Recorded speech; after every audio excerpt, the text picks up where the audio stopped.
Hey, what's up everybody, it's Metalcross here. Today we got another video with Tengu, one of the most overpowered mechs in Mech Arena. Now one of the reasons why Tengu is one of the most overpowered mechs in Mech Arena is because it's a hybrid between Eclipse and Surge. You got that stealth factor and you also got an EMP, stasis effect. Now with the stasis effect, it slows them down, and if you combine that with the compound beam, you can EMP them almost indefinitely for the entire battle that you're going against an enemy. Assuming you use two 8s versus a 16. You could also use an 8 and a 6 if you don't have it leveled up all the way, which would be 14 energy capacity.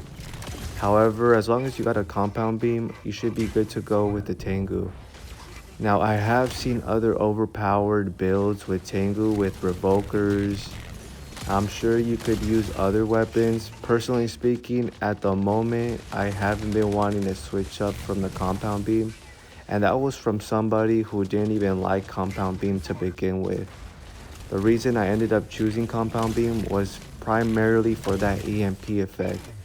Since Tengu already has a stasis effect which slows them down, I figured it's a great way to maneuver around an enemy when you do the sky strike and then EMP them so that you can move around them even more effectively. This leaves the enemies disorientated and does not allow them to attack you effectively.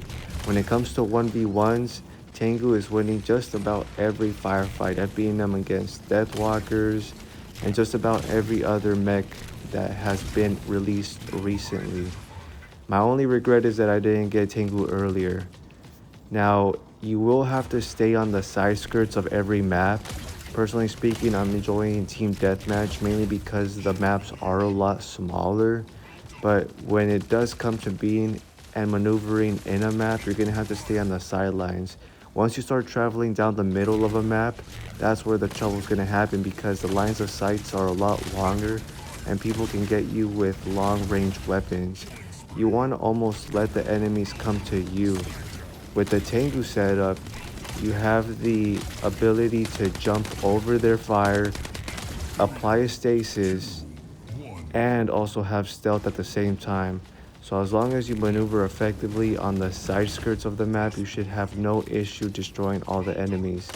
The only issue would be if you start to run down the middle, which I have done that mistake a couple of times thinking that I could beat the enemies head on. So you will have to stay on the side. It will require a little bit of patience.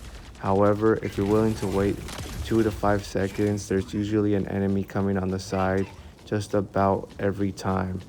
So you can't go wrong using Tengu with a close quarter range weapon, and it's going to be a lot of fun. Probably one of the funnest mechs to use other than Lancer and Citadel and Surge, but definitely in my top 5, I would have to say. I hope this video helped y'all. Make sure to like, comment, and subscribe for more. I'll see y'all next time.